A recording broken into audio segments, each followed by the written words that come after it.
공자께서 말씀하셨다.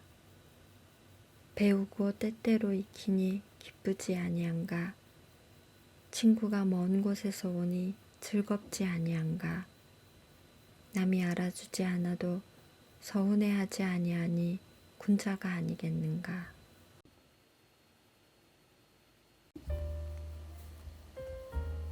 안녕하세요. 북라디오 책 듣는 밤입니다. 오늘 여러분들이 들으실 책은 최종엽님의 50에 읽는 논어입니다. 50 하면 여러분은 어떤 생각이 드시나요? 이 책의 저자 최종엽님은 돌아보고 계획하기에 가장 적절한 나이, 생각을 바꾸기에 가장 적절한 나이가 50이라고 하셨는데요. 저는 어린 시절엔 한없는 어른일 것만 같았던 나이도 막상 제가 그 나이가 되고 보면 나이라는 게 그저 숫자일 뿐이구나. 나이를 먹는다고 어른이 되는 게 아니구나. 그런 생각이 들 때가 많았는데요. 그런 의미에서 이 책 50에 읽는 논어는 꼭 50이 아니더라도 뭔가 새로운 일을 시작하거나 혹은 잠시 멈춰서 자신을 돌아보고 싶은 분들이 꼭 읽었으면 좋겠다는 생각이 들게 한 책입니다. 그럼 어떤 내용들이 실려 있는지 책 속으로 들어가 보실까요?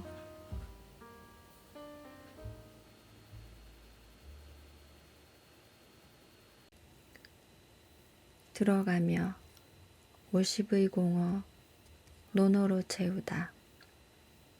방황하는 50은 공허하다. 나만 잘하면 되고 나만 똑똑하면 되고 나만 성실하면 된다고 생각했기에 그렇게 살고자 노력했습니다. 그러다 보니 사람들은 모두 남이 되었습니다. 직장에서도 가정에서도 거의 남이 되었습니다. 50의 바다에 홀로 남은 섬이 되었습니다. 쉼없이 달리면 먼저 도착할 줄 알았습니다. 먼저 도착하면 더 많이 쉴 수 있고 더 즐거운 삶이 기다리고 있는 줄 알았습니다. 달리기를 멈출 수 없었습니다. 50이 되어 인생은 쉼없이 달리는 게임이 아니라는 걸 알았습니다. 죽도록 일해도 빚없는 인생이기가 쉽지 않았기에 인생은 속도가 아니라 방향이 더 중요하다는 걸 실감했습니다. 공자께서는 40에 세상의 흔들림으로부터 벗어나 불혹이 되셨다는데 2500년 전 사람들보다 훨씬 똑똑하다는 우리는 어찌하여 50, 60이 되도록 먹고 사는 문제조차 벗어나지 못하는 걸까요? 똘똘한 집 한 채에 인생이 걸려 제대로 된 취미생활 하나 못하면서도 열심히 살아왔다고 말하는 자신이 미워집니다. 겉으로는 태어난 척해도 50지천명의 세대는 정서적으로, 경제적으로 힘들어하고 있습니다. 인생의 하프타임에서 방황하고 있습니다. 퇴직, 실직, 전직, 이직, 실패, 부도, 조기 은퇴, 명예퇴직, 건강 등 뭐 하나 긍정적인 게 없지만 그냥 주저앉기엔 너무나도 긴 시간이 기다리고 있습니다. 새로운 도전과 선택, 변화 앞에서 머뭇거리며 주춤하고 있습니다. 자신감은 떨어지고 부담감은 가중되는 압박 속에서 50대의 고민이 깊어지고 있습니다.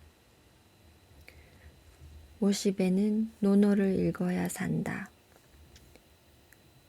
숨막히게 달려왔던 경쟁의 속도를 줄이고 인생 후반 목표와 함께 균형 잡힌 삶, 주도적인 삶, 성숙한 삶, 공감하는 삶을 생각해야 할 시간입니다.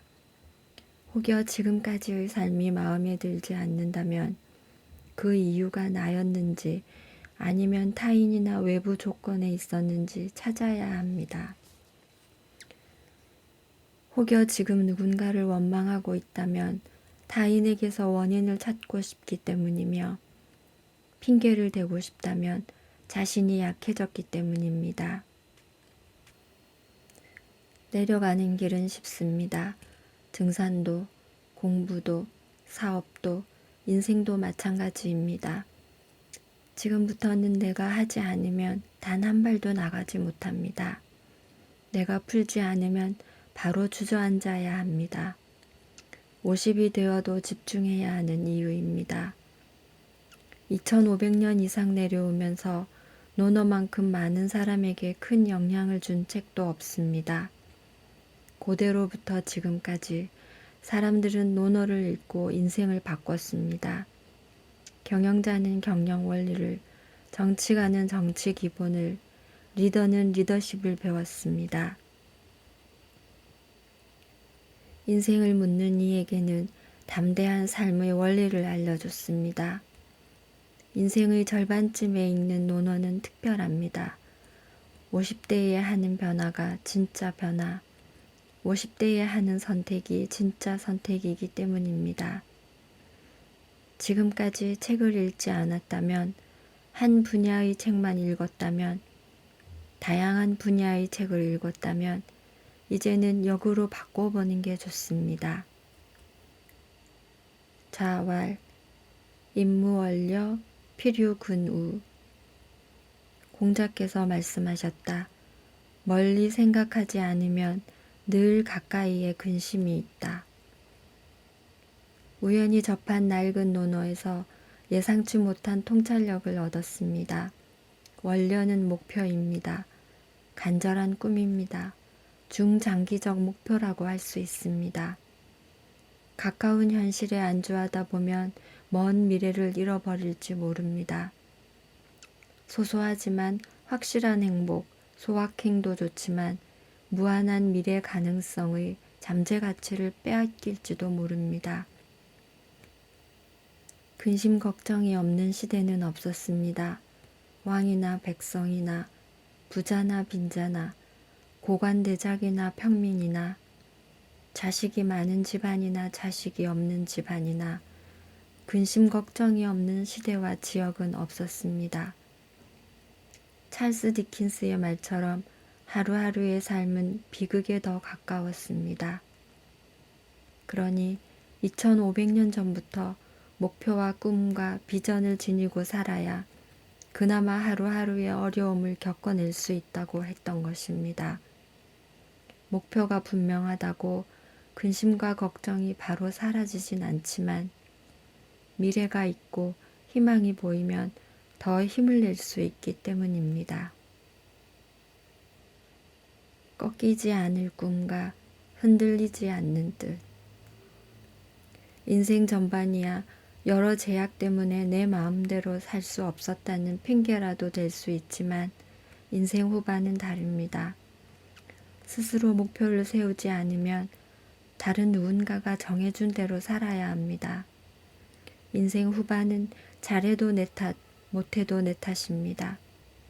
처음이라서 미숙해서라는 핑계를 대기가 어렵습니다.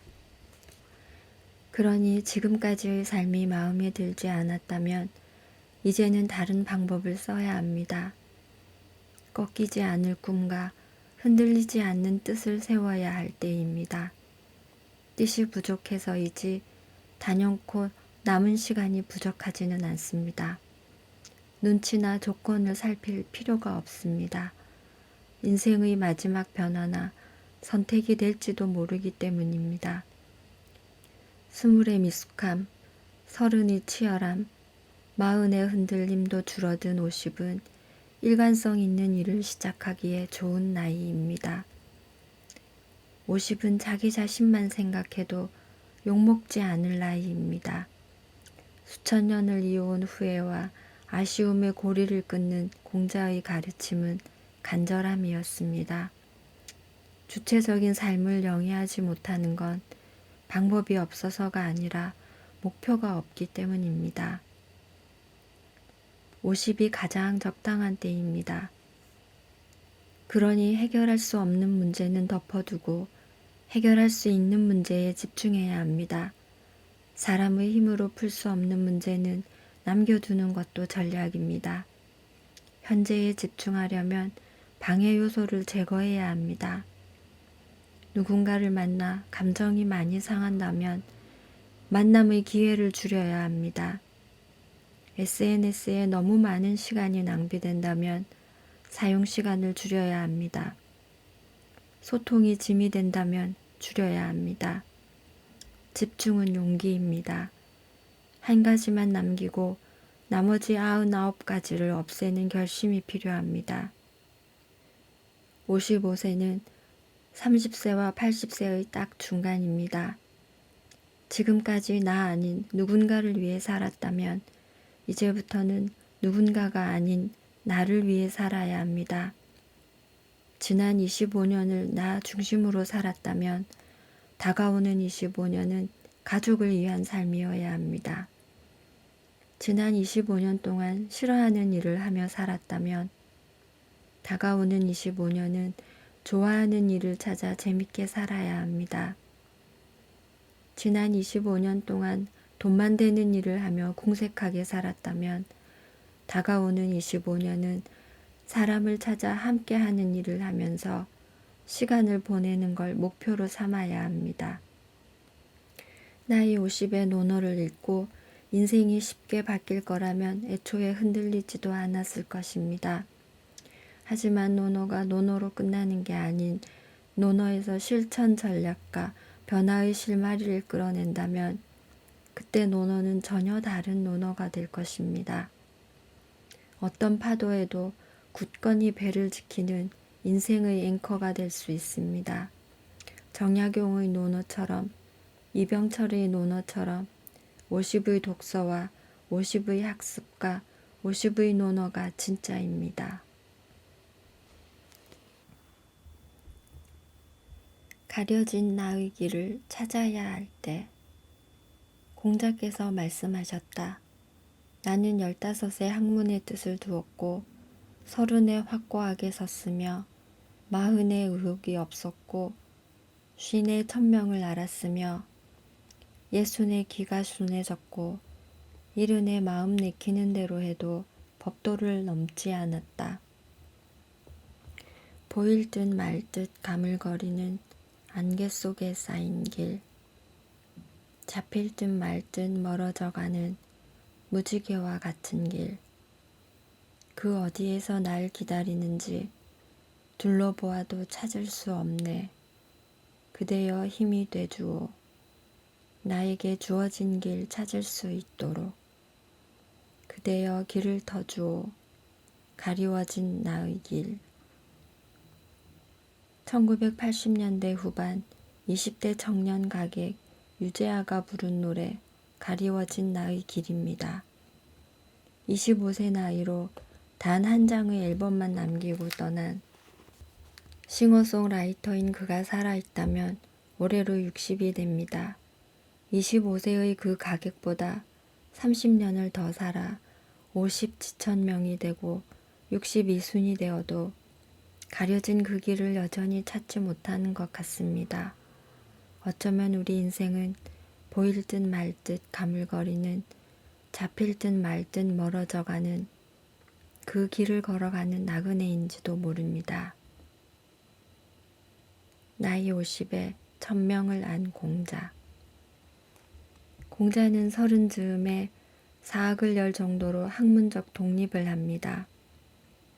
특히 30대 초반 주나라 주도인 나급을 방문하여 노자를 만난 이후 공자 사학을 찾는 제자들의 수가 급증했다고 하니 경제적인 독립과 사회적인 독립은 자연스러운 결과였습니다. 30대 중반에는 망명길에 오른 노나라 왕과 함께 제나라로 가서 정치를 논하기도 했습니다. 공자의 40대는 난을 일으킨 양호가 공자를 초빙했으나 가지 않았다는 48세의 기록이 유일합니다. 공자는 40을 불혹이라 했습니다. 불혹은 흔들리지 않음입니다. 특히 사람에 흔들리지 않습니다. 공자는 나이 40즈음에 사람을 제대로 볼 줄 아는 지혜를 갖게 된 것입니다. 공자는 젊어서부터 정치를 하고 싶어 했지만 노나라 실세였던 사만의 저지로 50이 넘어서야 가능했습니다. 전쟁과 패권이 넘치는 격변의 춘추시대였지만 예와 덕이 살아있는 나라다운 나라를 만드는 것을 천명으로 생각했던 공자는 50대 초반의 왕의 부름으로 정치에 나서게 됩니다. 공자의 천명은 화평의 시대를 만드는 평화의 사도였습니다. 살아가는 이유를 스스로 정하는 것, 바로 지천명입니다.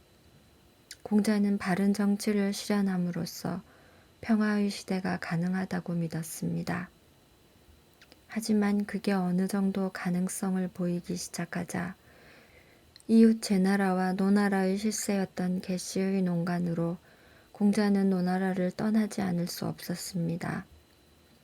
50대 중반에서 60대 후반까지 14년여 동안 7개 나라를 떠돌아다녀야 했습니다.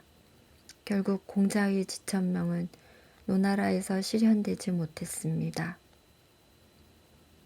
공자는 이순으로 대변되는 60대 대부분을 풍찬 노숙 이국에서 보내게 됩니다.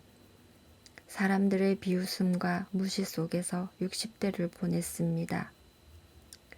귀가 순해진다는 말은 타인이 알아주지 않더라도 노여워하지 않고 열정과 천명을 가진 채 묵묵히 자기의 길을 갔다는 의미입니다.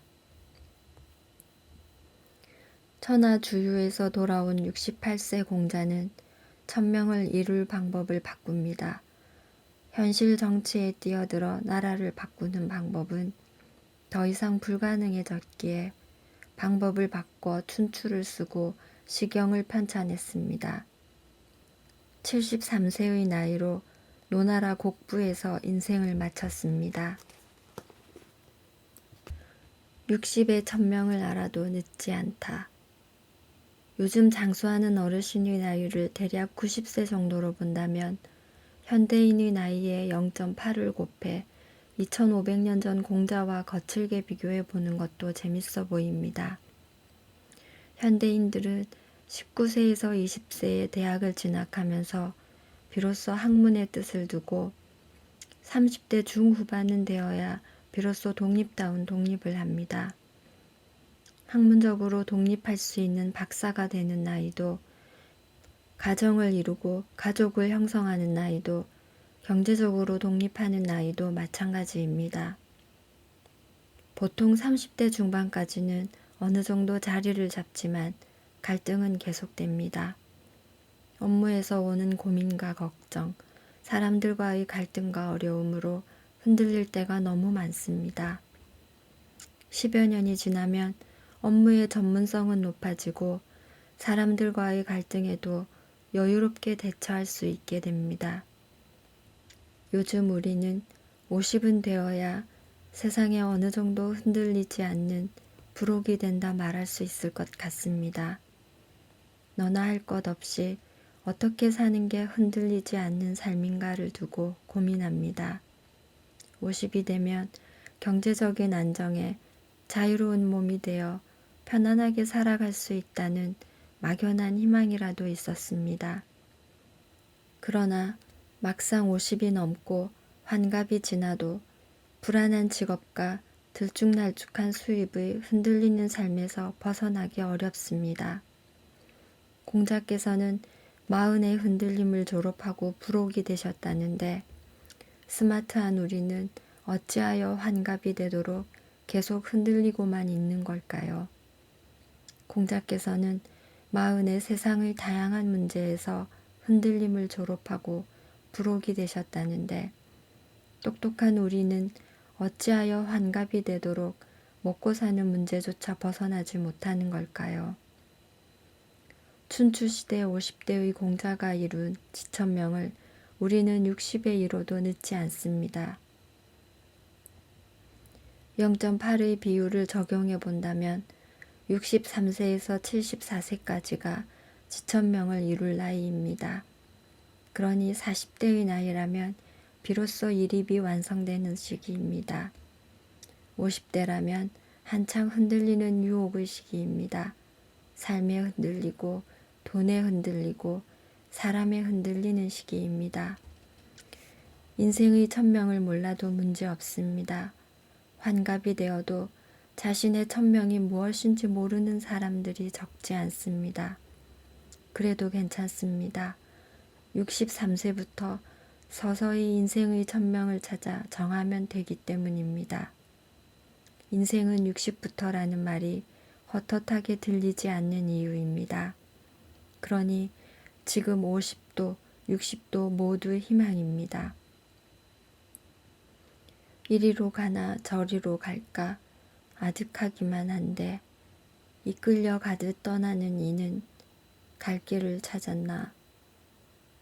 손을 흔들며 떠나보낸 뒤 외로움만이 나를 감쌀 때 그대여 힘이 돼주오.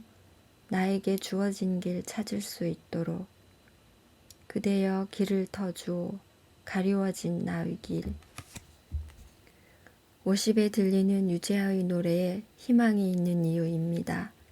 이리로 가나 저리로 갈까 아득하지만 자신의 천명에 이끌려 가듯 떠나는 이는 자신의 길을 찾을 수 있기 때문입니다. 25세의 가객이 노래한 지 30년도 더 지났지만 가리워진 나의 길을 누군가는 찾아내야 할 것 같습니다. 그게 바로 나이고 우리이기를 바랍니다.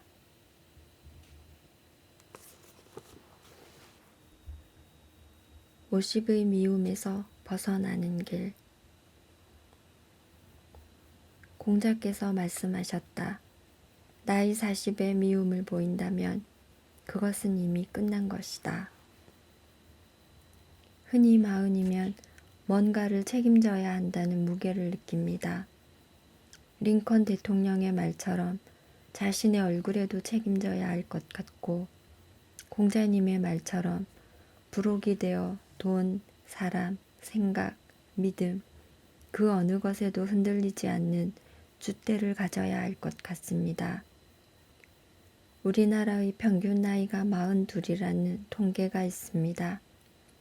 인생의 중심 40은 개인에게도 사회에서도 한 번은 짚고 넘어가야 할 고개가 분명해 보입니다. 그래서일까요? 공자도 이렇게 말했습니다. 40이 되어서도 미움을 산다면 그 인생은 더 두고 볼 것이 없다고 말입니다.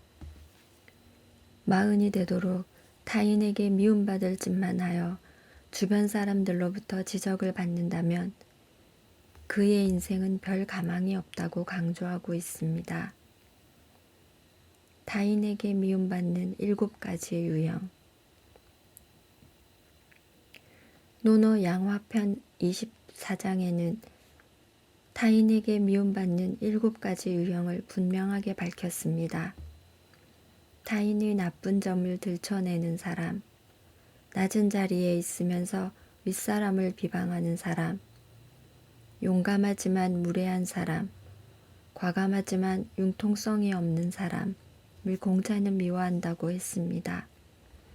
공자의 제자 자공 역시 자기의 편견을 내세우며 지혜롭다고 여기는 사람, 불손한 짓을 가지고 용감하다고 여기는 사람, 혹독한 말로 남을 공격하면서 곧다고 여기는 사람을 미워한다고 했습니다.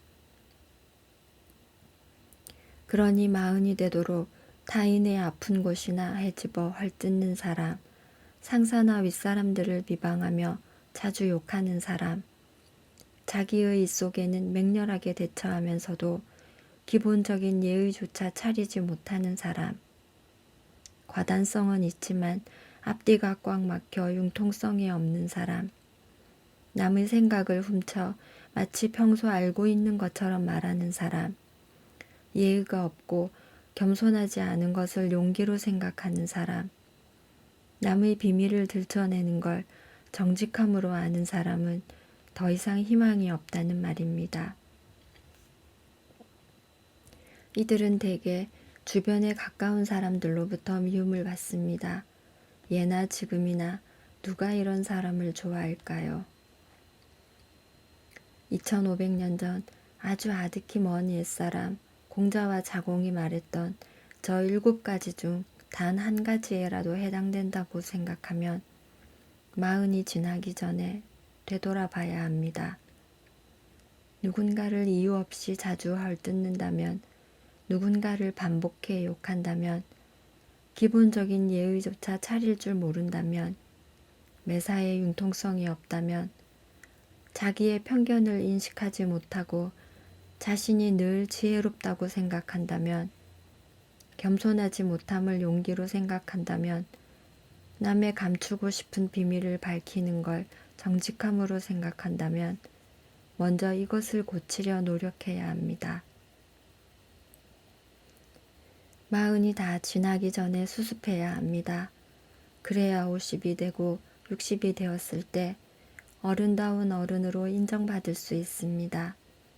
가정에서도 조직에서도 사회에서도 마찬가지입니다. 스스로에게 미움받지 않으려면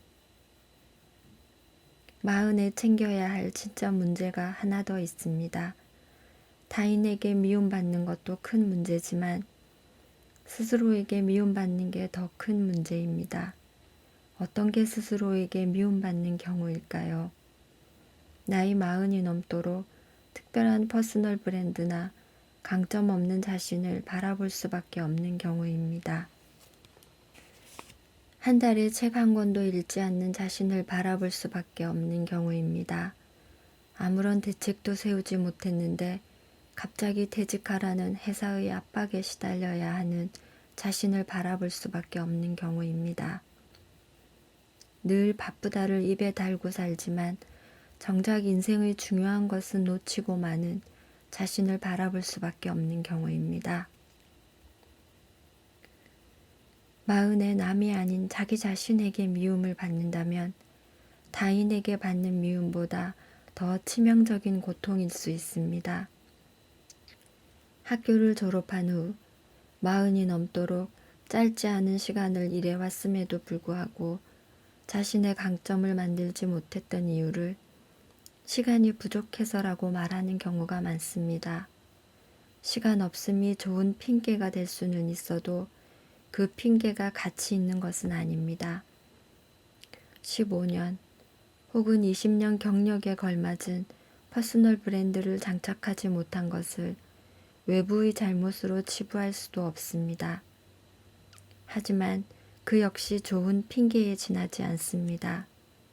20년에 합당한 그럴듯한 퍼스널 브랜드를 만들어내지 못한 것은 환경의 문제라기보다 전략의 문제이기 때문입니다. 우리 인생에 있어 40대는 가장 바쁜 시기임에 틀림없습니다. 직장에서는 말할 것도 없고 가정에서도 사회에서도 마찬가지입니다. 차 부장, 팀장 직급의 책임감과 리더 역할에 그야말로 눈코 뜰 새 없이 하루가 지나고 한 달이 지나고 1년이 지나갑니다. 아이들은 어느덧 중고등학생이 되어 대화다운 대화조차 어렵습니다. 열심히 사는 것 같지만 어디선가 삐그덕거리기 일쑤입니다. 좌충우돌하다가 눈 깜짝할 새 지나가는 시기가 40대입니다. 하루하루 버텨내기도 쉽지 않은 현실 속에 어떻게 미래를 위한 퍼스널 브랜드, 자기 강점을 만들어야 하는지 답답하기만 합니다. 나이 40에 미움을 보이면 그것은 이미 끝난 것이다에 0.8의 법칙을 적용하면 나이 50에 미움을 보이면 그것은 이미 끝난 것이다로 바꿀 수 있습니다. 그렇습니다.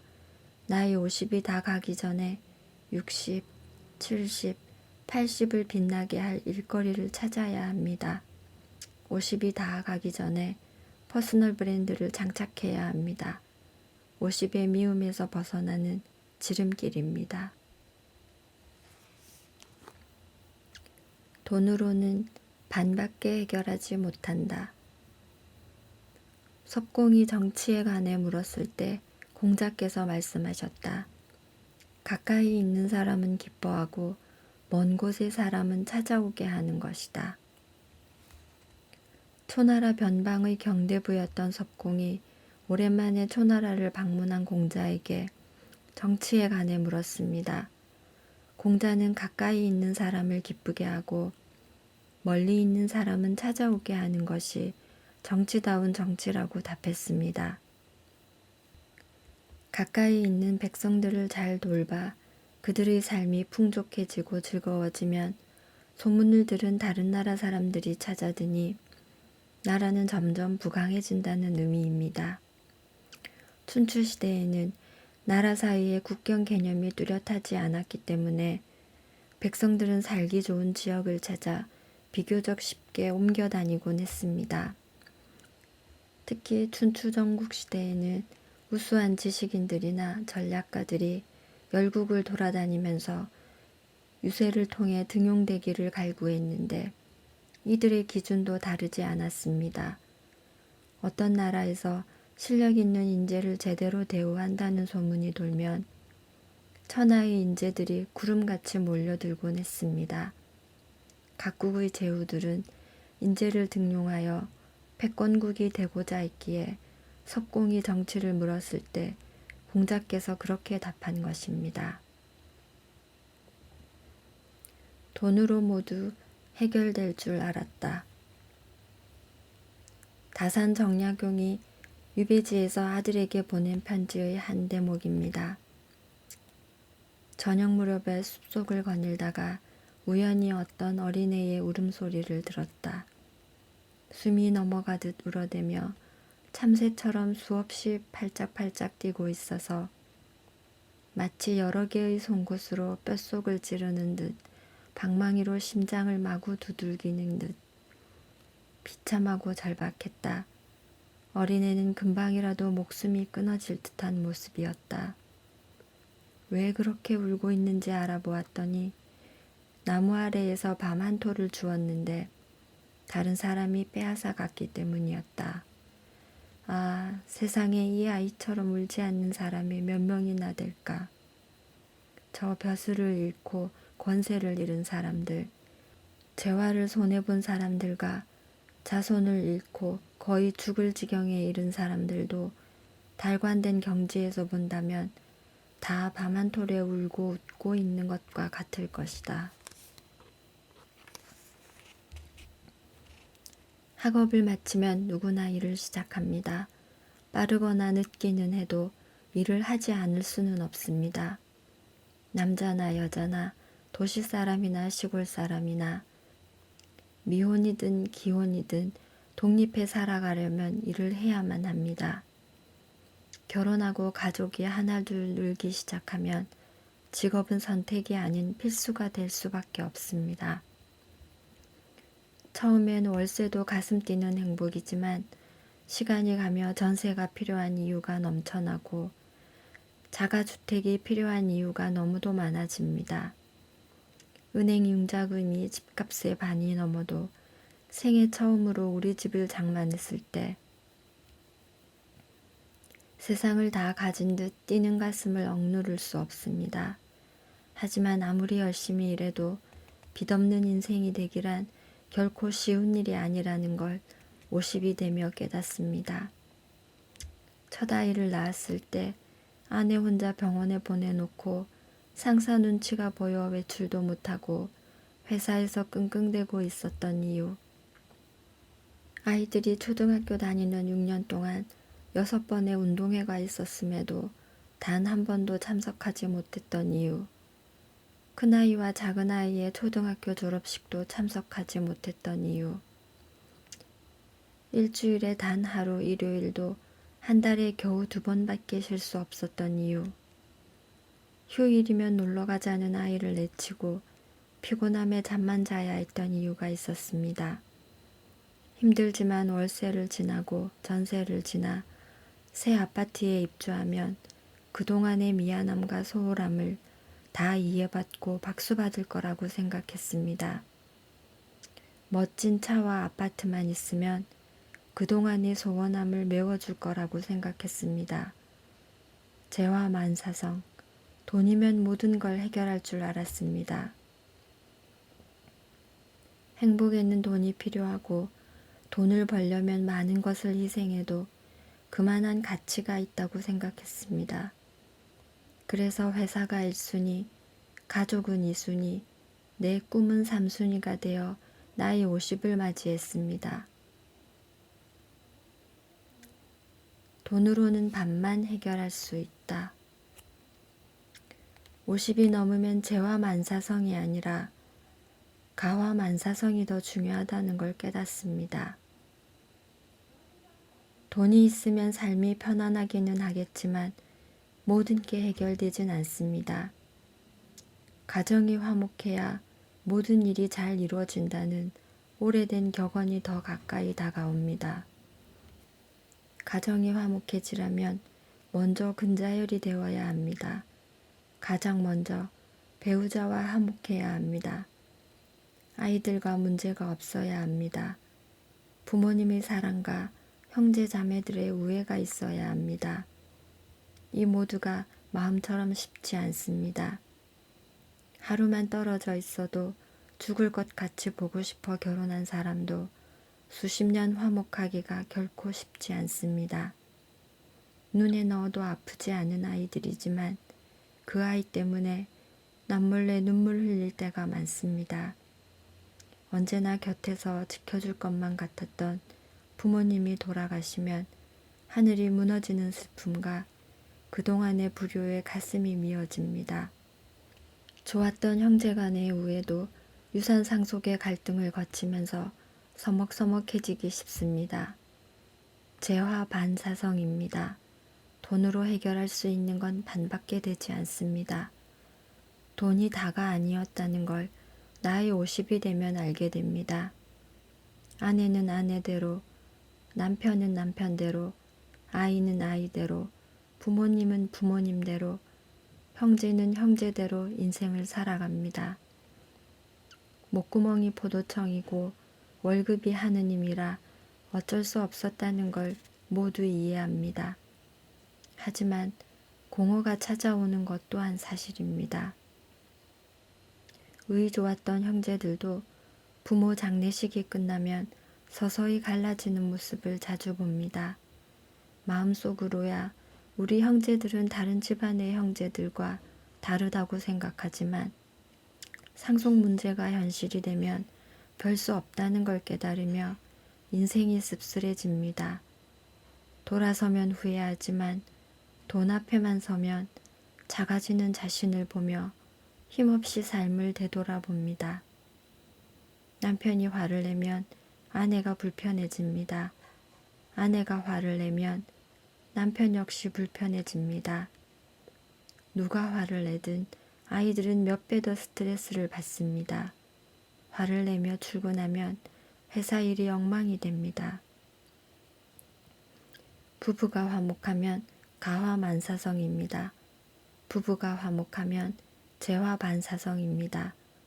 50이 되어서야 비로소 알게 되었습니다.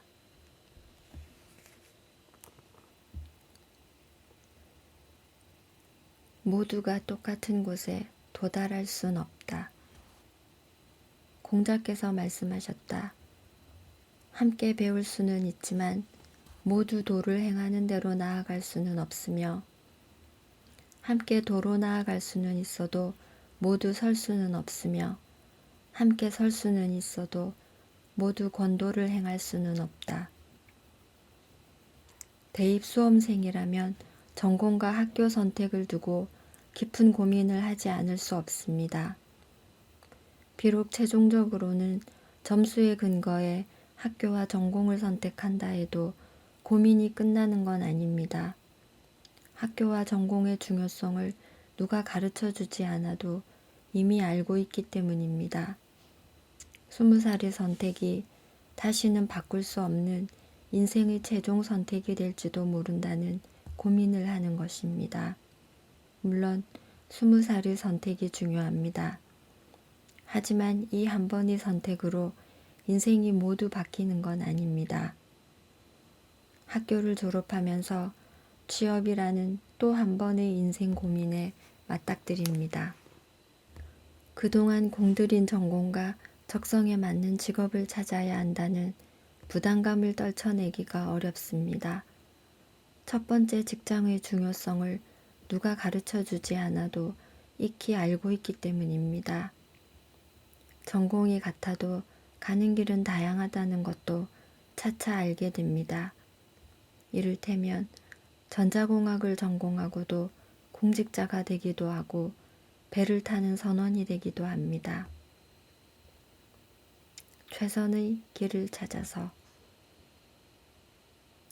공조직이든 사조직이든 조직에서 일하다 보면 자의반 타의반으로 전직과 이직을 생각하기 마련입니다. 일 잘하는 사람은 헤드헌터로부터 달콤한 러브콜을 받곤 합니다. 더 좋은 연봉과 조건을 들이대며 적을 옮길 것을 권유합니다. 일 못하는 사람은 어떻게라도 지금의 조직에서 떠나고 싶어 합니다.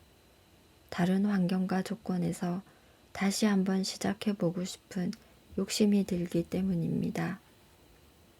적성이 다를 수도 있고 상사가 정말 마음에 들지 않을 수도 있습니다. 호시탐탐 기회만 엿보기도 합니다.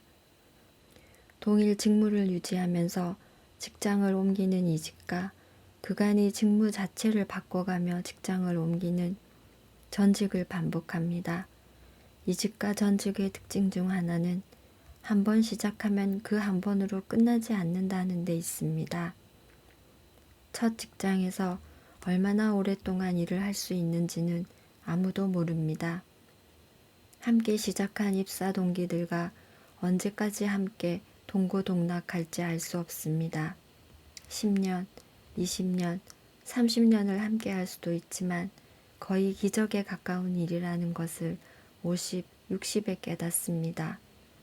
40에 떠나든 50에 떠나든 혹은 정년퇴직을 하고 떠나든 언젠가는 조직을 떠나야 합니다. 40에 떠나면 40년, 50에 떠나면 30년, 60에 떠나도 20년은 더 일해야 합니다. 부록의 나이에 이직과 전직을 시작하면 몇 번을 더 옮겨야 할지 예측하기 어렵지만 그게 최선이라면 다른 방법은 없습니다. 이직과 전직 없이 첫 직장에서 은퇴한다는 건 결코 쉬운 일이 아닙니다.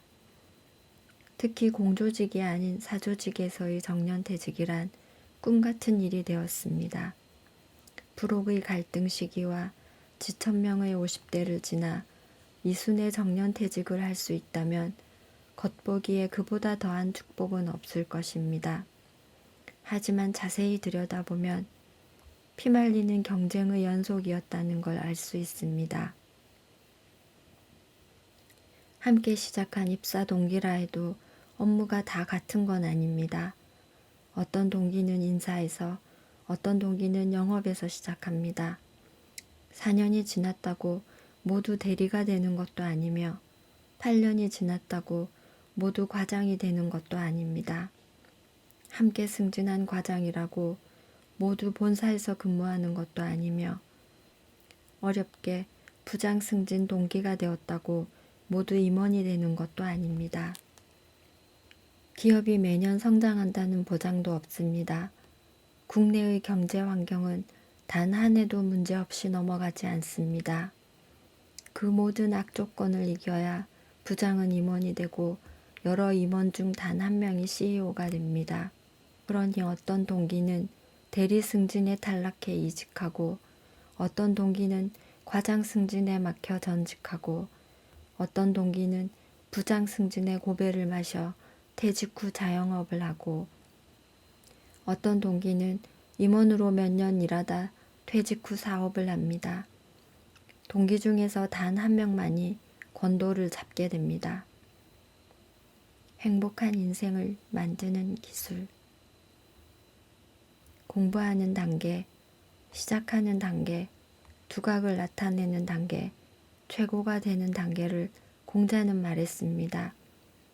학교라는 교육 시스템 속에서 함께 배웠다 해도 졸업 후 모두 같은 길을 가지 못하는 게 현실입니다. 혹여 같은 길을 간다고 해도 모두 두각을 나타낼 수 없는 게 현실입니다. 혹여 여러 명이 두각을 나타낸다고 해도 모두 최고의 권위자가 될 수 없는 것 역시 현실입니다. 모든 분야가 비슷합니다. 정치학을 전공했다고 해서 모두 정치의 길을 가는 건 아니며 정치를 한다고 해서 모두 훌륭한 정치인으로 서지 못합니다. 훌륭한 정치인이 된다고 해서 모두 대권을 잡지 못하듯이 말입니다. 공자의 제자들도 마찬가지였습니다. 사마천의 사기에 의하면 공자의 제자가 3천에 달했다고 하지만 그중 현자에 다다른 사람은 72현 10처를 포함한 핵심 제자 15명 전후이고 후대의 동량오성으로 꼽히는 공자, 안자, 자사, 증자, 맹자가 있습니다. 세상에 그 누구의 인생도 헛되지 않았듯 그 어떤 경력도 무가치하지 않습니다.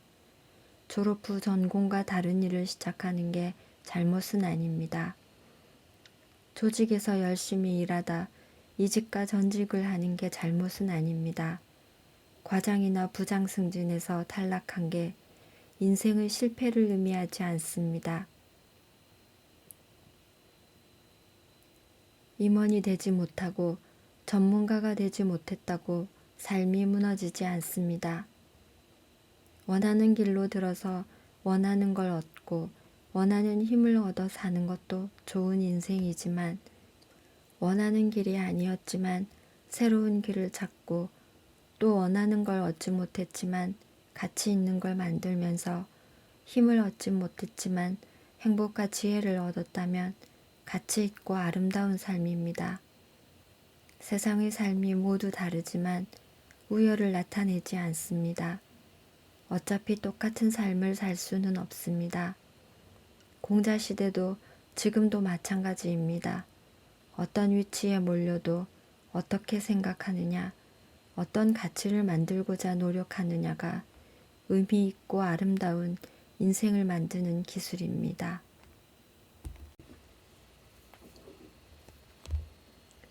명확하게 보고 분명하게 들어라.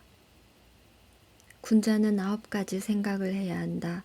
볼 때는 밝음을 생각하고 들을 때는 총명함을 생각하고 안색에는 온화함을 생각하고 용모에서는 공손함을 생각하고 말을 할 때는 진실함을 생각하고 일을 할 때는 공경함을 생각하고 의문이 생기면 질문을 생각하고 화가 날 때는 그 후에 닥칠 어려움을 생각하고 이득을 볼 때는 의를 생각해야 한다. 조선 최고의 엘리트로 꼽히는 율곡 이의 선생은 9번의 과거 시험에서 단 한 번도 수석을 놓치지 않았다고 합니다. 조선의 젊은 학생들을 위한 교과서 경몽요결에서 그는 학문을 시작하는 초학자들이 가져야 할 기본으로 공자의 유규사를 들었습니다. 9가지 생각을 몸에 달고 살아야 한다는 것인데요. 천천히 읽어보면 당시 젊은 학생들에게만 필요한 기본이 아니라 인생 2막을 시작하는 50의 우리들에게 더 필요한 지침이 아닌가 합니다. 볼 때는 밝음을 생각하라. 한 번을 보더라도 분명하게 봐야 엉뚱한 소리를 하지 않습니다. 명확하게 본 건 바른 판단의 기준이 됩니다. 이왕이면 긍정적으로 봐야 합니다. 부정적 시각의 피해자는 그가 아닌 내가 될 가능성이 더 크기 때문입니다. 사람을 보는 눈도 세상을 대하는 시각도 마찬가지입니다. 부정적인 시각으로 보면 세상은 부정적으로 보입니다. 검은색 안경으로 볼 수 있는 세상은 검은 세상이 전부입니다. 백문이 불여일견이듯 듣는 것보다는 보는 걸 더 신뢰합니다. 그 중에서도 내가 본 걸 더 신뢰합니다. 그래서 한번 본 것에 대한 기억을 씻어내기란 거의 불가능합니다. 내가 본 것이기에 맞을 수도 있지만 내 생각대로 본 것이라면 틀릴 수도 있습니다. 어떤 생각과 어떤 눈으로 보는가가 중요합니다. 지천명에 더 필요한 보는 기술이 바로 시사명입니다. 들을 때는 총명함을 생각하라. 말을 알지 못하면 그 사람을 알 수 없다고 했습니다. 듣는 게 보는 것 이상으로 중요할 때가 있습니다. 아프리카 원주민의 말을 알지 못하면 그들이 아무리 간절하게 말한다 해도 그들을 이해하는 건 불가능합니다. 아니, 우리끼리 이야기해도 가끔 상대가 하는 말을 알아듣지 못하는 경우가 많습니다. 총명하게 듣는 것에 서툴기 때문입니다. 자기 생각대로 듣기 때문에 상대의 말이 왜곡되는 경우가 많습니다. 말하는 사람의 입장이 될 수는 없지만 반이라도 상대의 입장을 헤아려 줄 수 있다면, 아니 반의 반, 네 마디에 한 마디 정도라도 상대의 입장에서 들어준다면 관계는 놀랄만하게 좋아질 것입니다. 상사, 부하, 고객, 부모, 자식, 선생, 학생, 그 누구와 이야기할 때라도 마찬가지입니다. 불통은 잘 듣지 않고 잘 듣지 못하는 것에서 시작됩니다. 말하는 사람의 편에서 그의 입장이 되어 듣는 것, 그게 바로 총명하게 듣는 것의 시작입니다. 지천명에 더 필요한 듣기 기술입니다. 얼굴색은 온화함을 생각하라. 30과 40에서는 볼 수 없었던 온화하고 편안한 인상을 주는 50의 사람들이 많습니다. 30과 40에서는 볼 수 없었던 날카롭고 무거운 인상을 주는 50의 사람들도 적지 않습니다. 30대, 40대는 혼자서 일해도 성과를 낼 수 있지만 50대에는 사람들을 통해 성과를 내야 하는 사람들이 많습니다. 그러니 리더라면 안색을 부드럽고 온화하게 해야 합니다. 그래야 사람들이 더 자주 찾아옵니다. 더 많은 사람과 함께 일하고 싶다면, 더 많은 사람과 함께 행복한 시간을 보내고 싶다면 얼굴을 펴야 합니다. 얼굴을 펴야 인생이 펴집니다. 상사의 얼굴이 온화해야 조직이 살아납니다. 가장의 얼굴이 온화해야 가족의 기가 삽니다. 지천명에 더 필요한 얼굴 관리 기술입니다. 겉모습은 공손함을 생각하라. 겉으로 나타나는 것에는 공손함이 있어야 한다는 가르침입니다. 리더의 행동 거지와 모습에는 공손함이 서려 있어야 합니다. 50이 되면 자세가 틀어지기도 쉽습니다.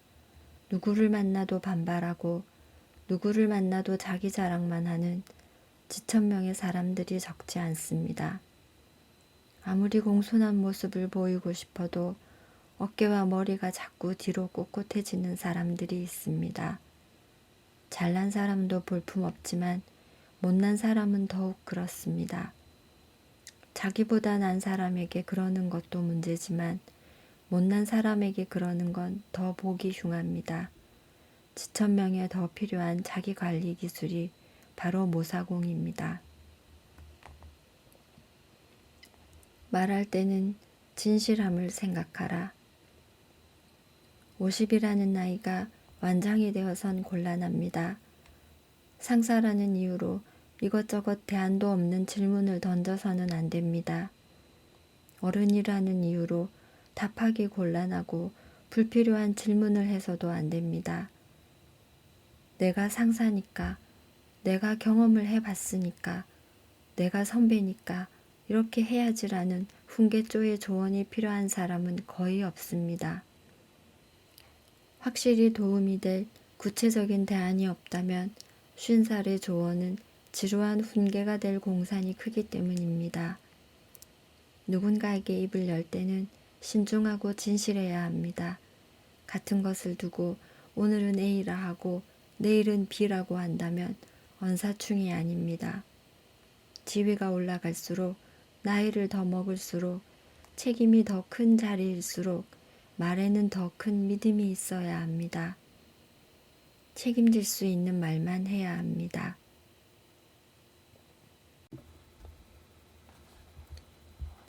일할 때는 공경함을 생각하라. 부모를 모시는 일에는 공경의 마음이 제일입니다. 공경하는 마음이 빠진 부모 복량은 반려견을 키우는 일이나 마찬가지라고 공자는 말했습니다. 있으면 있는 대로, 없으면 없는 대로 부모를 모시는 일은 흉이 아니나 공경하는 마음 없이 처신하는 일은 잘못이나 못못이나 불효이긴 마찬가지입니다. 자신의 직업이나 일에 대해서도 공경하는 마음이 있어야 합니다. 직업과 일의 소중함을 알아야 합니다. 직업으로 하는 일치고 세상에 하찮은 일은 거의 없습니다.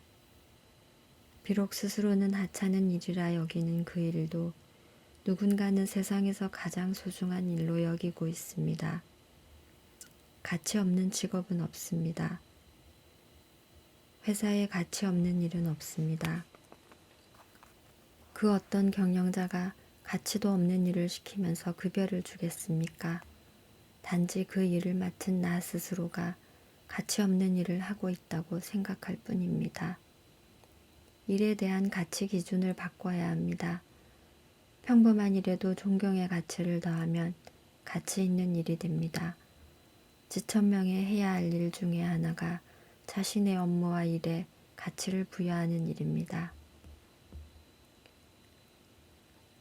의문이 들 때는 질문을 생각하라. 궁금한 게 있으면 누구에게든 질문을 할 수 있어야 합니다. 물어야 답이 나옵니다. 우리의 뇌도 무엇인가 물어야 답을 준비하고 상대방에게 무엇인가 물어야 대답을 해줍니다. 질문이 없으면 답도 없습니다. 아이들은 질문을 하면서 성장합니다. 질문이 멈추면 창의력도 성장도 멈추고 맙니다. 불치하문, 아랫사람에게 묻는 걸 부끄러워하지 말라고 공자는 반복하여 말했습니다. 50이 되면 질문이 사라집니다. 질문은 멈추고 묻지도 않는 것에 답을 주고 싶어 합니다. 지천명의 질문이 사라지면 더 이상의 발전은 없습니다. 더 이상의 흥분과 즐거움은 사라집니다. 지천명에 해야 할 일 중에 하나가 좋은 질문을 하는 일입니다. 화날 때는 더 큰 어려움을 생각하라. 화날 땐 한 템포 쉬어야 합니다. 분통 터지는 일이 났을 때 잠깐 멈추는 사람이 진짜 강한 사람입니다.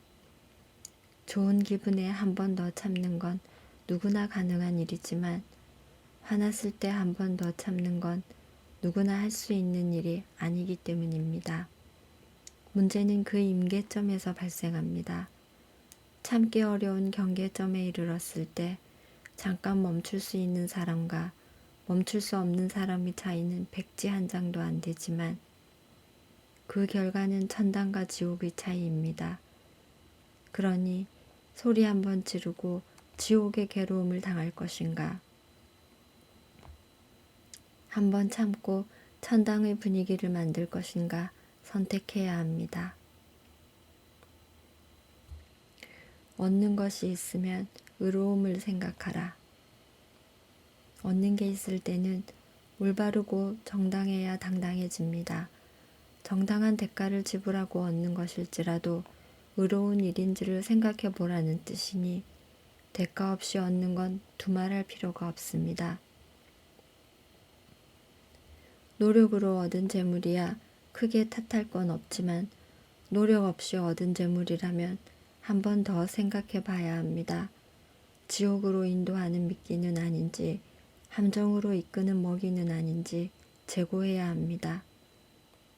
대가 없이 남에게 귀중한 걸 준 경험이 있는 사람이라 하더라도 대가 없이 남에게 귀중한 걸 받는다는 건 함정일 가능성이 농후하기 때문입니다.